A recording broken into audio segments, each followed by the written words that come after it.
Right. Thank you very much, Simon. Thanks, John.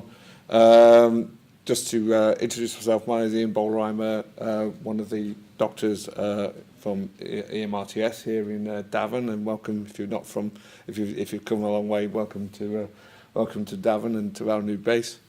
My background is I'm a consultant anaesthetist in Cardiff and Vale.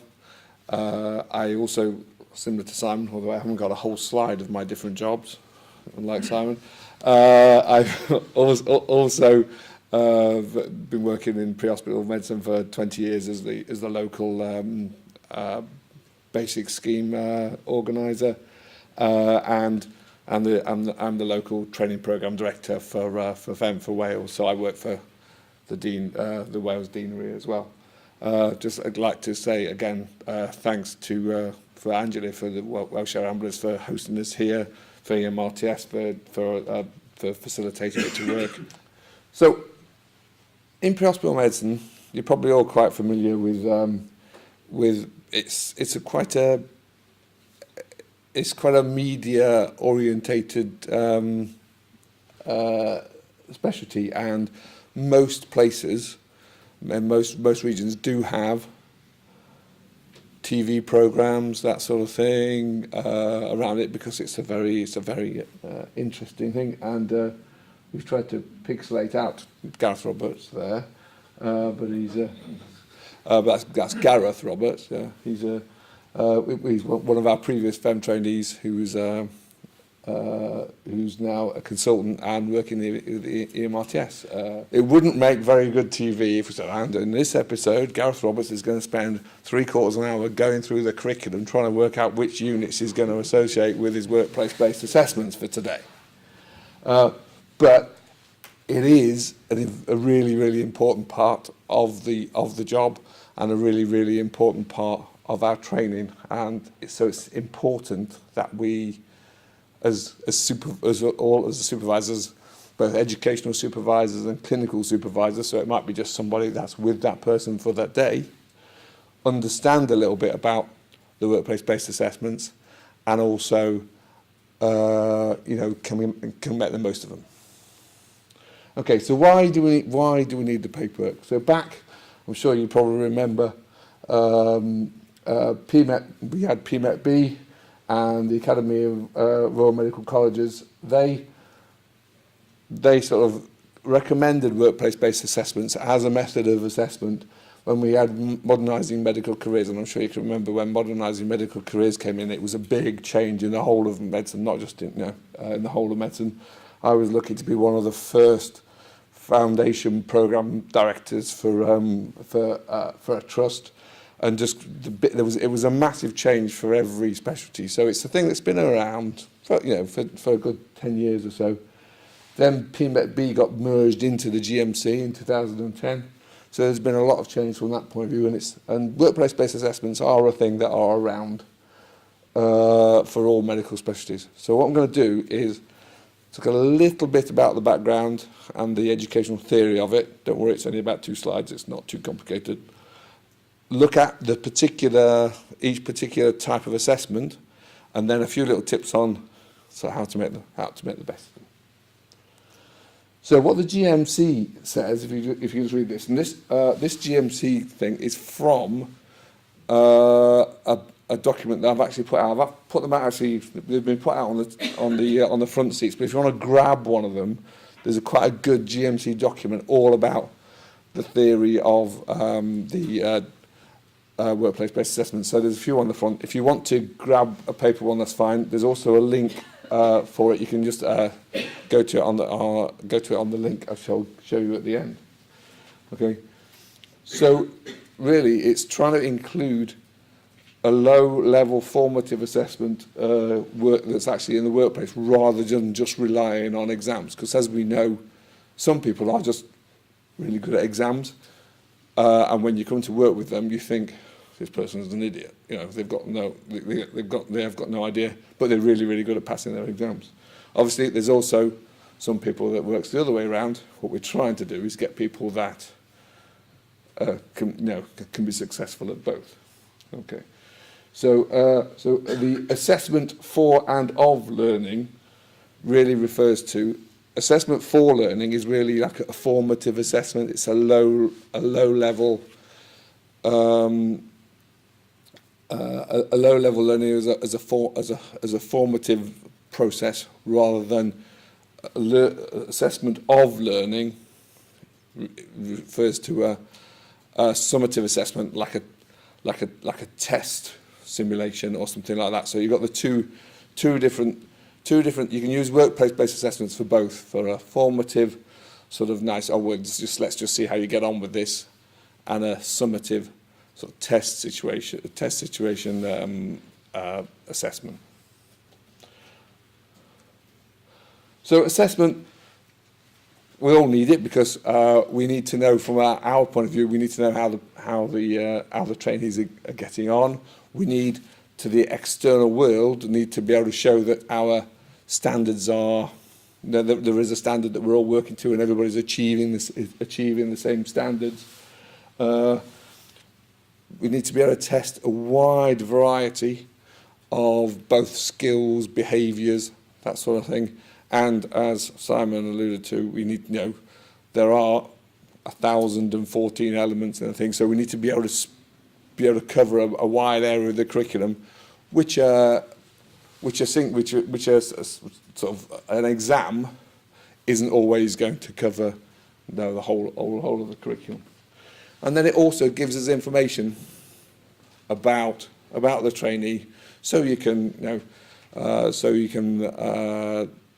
put into their training assessments, their structured training reviews, their educational supervisors' reports, and that therefore builds up a big body of evidence that when the trainee gets to the tap at the end, and then at the end of the training, and therefore their ARCP, that they've reached the required standard. So are they fair? Well, we remember when the curriculum was first launched, and Wales was one of the very first regions to start the training programmes. Oh, the amount of workplace-based assessments, it's dreadful, there's far too many, how can we cope with it? That's changed now, and I think people do accept that the number of assessments are certainly doable and are relevant. Yeah, we do need that level. But it's using them to be able to work effectively for both the trainee and for these supervisors is the important thing. But there are strengths and limitations, like everything else. There are strengths and limitations of these assessments. So this is the ones that I came up with, which are very similar to what you said. So the educational theory bit, Miller's pyramid. I'm sure everybody's completely au fait with Miller's pyramid. So as you are, I've written it down. So Miller 1990 is basically, this is a lot of the work that came out of into modernising medical careers. But the idea of Miller's pyramid is that you start as a novice down here. I can't get the pointer to point, it's going everywhere. Novice down here, know a little bit, then knows how to do it, then shows they can do it, and then is doing it all independently. And if you and as you go from novice to expert, you sort of your knowledge, your power on knowledge, what you can then know how to do it, and then then you can show how you can do it. And it's interesting when you look at exams, workplace-based assessments support each sort of tier of that. So it's showing those. So you can, with a workplace-based assessment, you can show knowledge. You can show that you can actually you can actually show that you can actually physically do the thing. You can demonstrate it, and you can show that a sort of expert base of it. So it does, for the educational theory side of it, it does tick all the boxes as far as it just show you. It can demonstrate all those levels, which is good. Okay, it is learner led, which means we are asking the trainees to lead to be able to initiate these things, but it can be trainer driven. So if we have got a particular day when we are doing sims on X, the trainer is driving then those workplace assessments, because you're determining what the subject matter is going to be. Obviously, it would be nice on each shift we say, well, today we're going to do a traumatic cardiac arrest, and then we're going to do a transfer, and then we're going to do a head injury with a nice RSI at the end of it. It would be nice if we could have the control of the people, of our patients all the time, but unfortunately we don't. But there are some situations when we can do it if it's specific learning outcomes that we're looking for. As Suman said, it does provide a structure for debrief. So everybody, you've got an idea of different things you can talk about, and it means there is a bit of consistency as well. So everybody, all the observers are talking along the same framework. It does help to identify strugglers earlier on if it's used properly. But there is a converse to this when we talk about the limitations. If there are people that are struggling tend to try and avoid being tested. So if they're trying to avoid being tested, they'll try and have a small amount of workplace-based assessments, because that's showing up the fact that they're struggling. And if you allow that to slide, then you're not identifying it early. If you're expecting, we need to see these workplace-based assessments coming in, we need to be discussing them every week, every couple of weeks, you will be able to pick it up early, but only if you are paying attention to it. It also on the other side of things, even the high flyers, even the really, really good ones will be, really, really good trainees will have areas that they can improve, and it can pick out the little bits of areas that people can improve on. So it's good for the high flyers as well. And as Dindy said, it can sample through all the different parts of the curriculum. So it's very useful, compared with an exam. It can you can use it for the whole of the curriculum. Okay, so Miller again. Okay, so the limitations, I think we've sort of talked about these as well, really. The evidence is, at the moment, the workplace-based assessments we have at the moment aren't robust enough to be reliant on them just on themselves without exams as well. So we still need the high-end exams as well as workplace-based assessments to ensure sort of total competency and the knowledge base and that sort of thing. As we were talking about earlier on, if you have got a struggler, and Leona might bear this out this afternoon, they can see a lower score as a failure. Therefore, they just avoid. So they're just trying to avoid it. So the amount of paperwork coming through is going to be less. And then, so you've got to be very aware that if you've got someone that started and there's not a flow of assessments, of workplace-based assessments coming through, what's going on? What's happening? So we need to pick that up. One of the big things is it does take time, and the more meaningful the workplace-based assessment is, the longer time it's going to take to do for both the trainer and the trainee. So it is, and that's got to be taken into account with, certainly for educational supervisors, we take it into account with time in their job planning, and it is can be a significant time if it's done properly.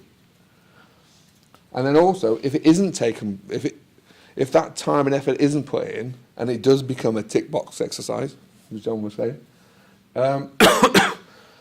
you just get a whole load of bits of paper that say, yeah, they're all right, that's okay. It then leaves keep saying patient, I don't know. It then leaves the trainee vulnerable when it comes to the TAP situation. People look, and the committee look at the paperwork, and there's not a lot of substance. There's not a lot of substance to it. Just one word on the back of the thing isn't really very good.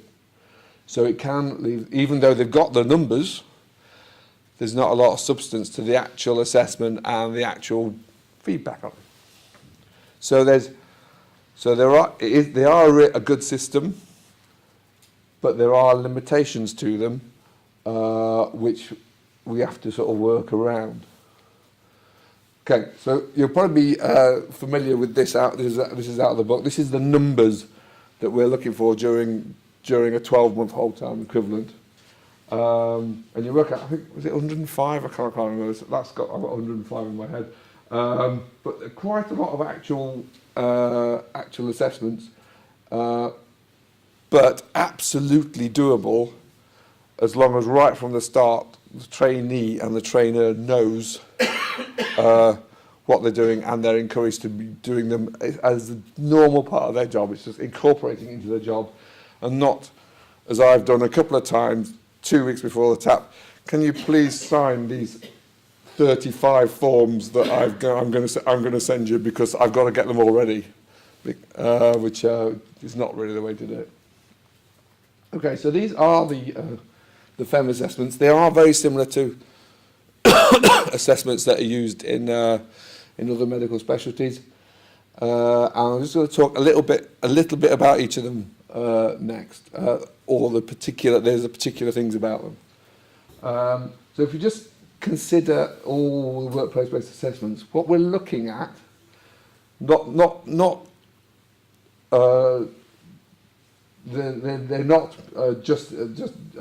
very completely specific, but the generality of what we're looking at: clinical skills, understanding of the clinical model, technical skills, CRM, operational skills. They can sort of, what you've got in your head when you're looking at what workplace-based assessments can I do for this. The mini KECs for clinical skills, CBDs a little bit more about the understanding and a bit more deeper into the understanding of the problems. Technical skills for DOPS, MSF looking at CRM issues, and the ACAT is looking at operational skill. And so if you're not, so obviously for one case or one patient, there's certainly opportunities for doing multiple types of workplace-based assessments for each patient episode, depending on what the trainee is doing. So it does need a little bit of forethought from the supervisor point of view and from the trainee point of view to think, what can I mostly get out of this?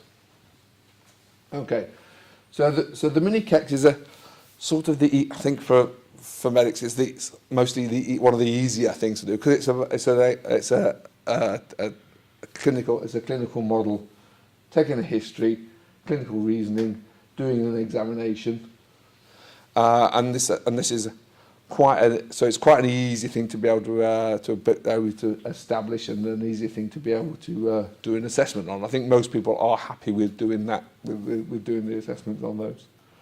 But just have a quick look at some of the domains that it does include. So apart from the clinical approach and the information gathering and examination, it does include overall plans, communications, and decision making. So quite a lot that could go into that. Case-based discussions, slightly different. You're assessing their overall management of a situation, but you could also use it for a rare condition that you've talked about, something that didn't quite go as well as planned, and a little bit more detail about that. It's the only real one that we've got that identifies the paperwork aspect of the record keeping, those sort of things. So so you can bring into it evidence-based practice, go away and read about it, those sorts of things. So there's again a big area that you can tap into. And this one, and I think CBDs are probably, I don't know what people think, probably one of the more difficult ones to achieve 30, to achieve the, what do people think? Camilla's nodding, but Scott's shaking his head. I'm not sure. I don't know. Only if you're not prepared to engage in it. Sorry? Only if you're not prepared to engage in it. We found that actually, certainly the training that I was supervising and the ones that I work with, we found that as long as you're prepared to engage in doing this, Yeah. it should not be that difficult. But you've I got think- to I think- engage. Yeah, I think it's because it is just more than a right. Sit down and fill this form and fill the form out. There's a bit more. There's more to it than that, isn't it? Yeah. Okay. So record keeping, team management are involved in that, planning for subsequent. So there's quite a lot. There's quite a lot to include in it. Procedural skills. This is things about practical procedures. We include them as formative assessments in phase 1, and we should also have some summative, so some test technical skills at the end of phase 1. So no, there's some actually there should be a required standard. But don't forget, even in the technical skills, it's not just the technical skills we're looking at. We've got to think about consent, preparation, what happens with complications. So there are still, it is not just, yes, they can put a ET tube in the right place or a thoracostomy. They can manage and think about the complications. They can manage and think about what's going to happen next. So again, there are, and whether it's documented properly, because obviously if it doesn't, that's an important part of any sort of practical procedure. The ACAT. So this is looking at a whole duty period, and it's the important thing. It can be one of the important things is it can be done as a distant supervisor. Don't forget, it can be done from a distant supervisor. But it's just really looking at how the doctor acts during the whole period with it. How they interact with the ambulance staff, how they interact with the pilot. At time, how they manage their time, all those a lot of the non-clinical but operational things that make some doctors better than and how you can pick up improving that. And again, 25 ACATs during the year. That's only 25 shifts during a 12-month whole time equivalent, which isn't a lot, but sometimes trainees do need reminding that don't forget each time you're out, make sure you do an ACAT for this shift, because again you can get towards the end of a whole time. Oh, I've only got 20 of these, and I want 2 weeks off to revise, and then I'm going to do this, and then I'm going to do that, and all of a sudden I haven't got very many clinical shifts left. So again, it's one of these things. Try and get them done early as possible. Then we've got some teaching. There's 5 teaching observations, audit assessments, and multi-source feedback. Talk a little about MSF because I think that's probably important. Really important to assess generic communication CRM skills. We in Wales we specify that they have to have at least one pilot, have to have at least one of the administration or management staff, i.e. non-clinical staff. And this is really a really useful tool. Can pick up problems, but actually it's what I've found is that what it does do is really good for the trainee, because it shows that people do think that they're appreciated and that they do think that they're good. So it's actually a very good morale booster, I think, for most trainees, because they get a lot of positive feedback for it, and it is really good. And don't forget, they got to do with the MSF that they have to do one every 6 months, and it takes about 6 to 8 weeks to get it all done. So you've got to start thinking about it probably at month 3 and at month 9, so that you can get them all back before the end of the phase of training. Right. So a few sort of tips and that sort of thing. How to fill the forms in. Try obviously if it's opportunistic when you're on a shift, you have to do what's in front of you. If it's a planned thing with a sim, you can organise the forms a little bit in advance. Try and do them as soon after the event as you can, because there's nothing worse than having a form come to you 3 or 4 months. Oh, you know that shift that we did, and it was I can't remember, I did the RSI, I can't remember, but you know, try and do it as early as you can. Try and do them together with the trainee if you can.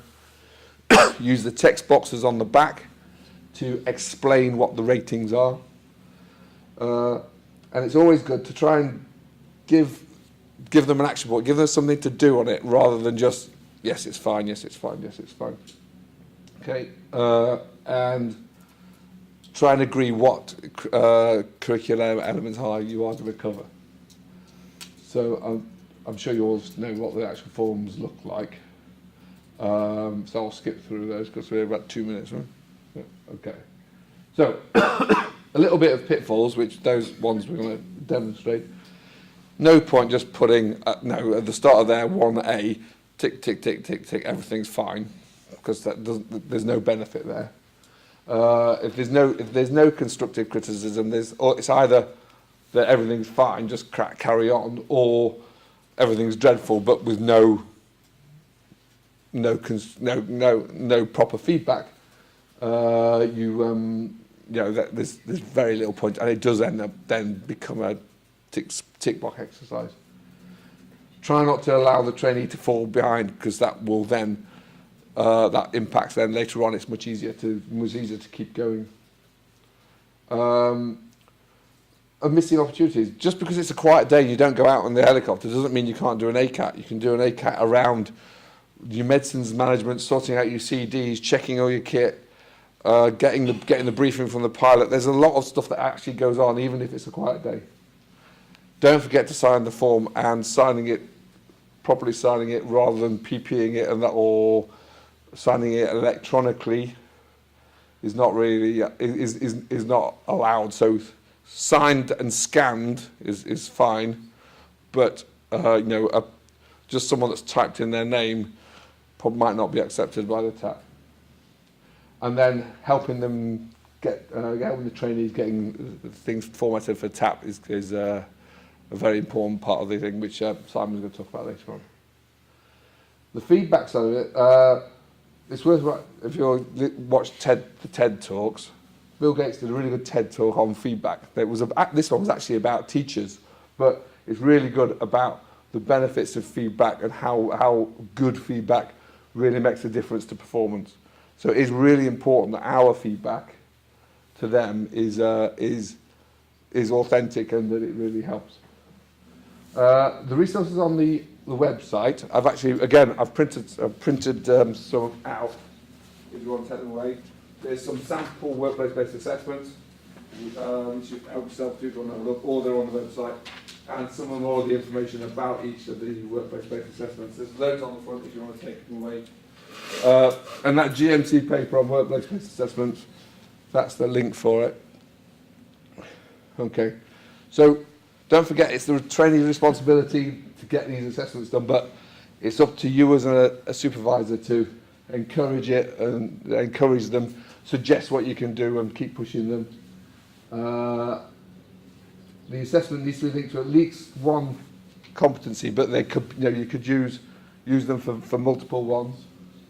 You don't need one for every element, but you do need one for every unit. Okay, so not every element needs in, but every unit does need to be covered. And just try and, as the gentleman said at the back, just be engaged in it. If you are engaged in it, it is really a really valuable educational tool.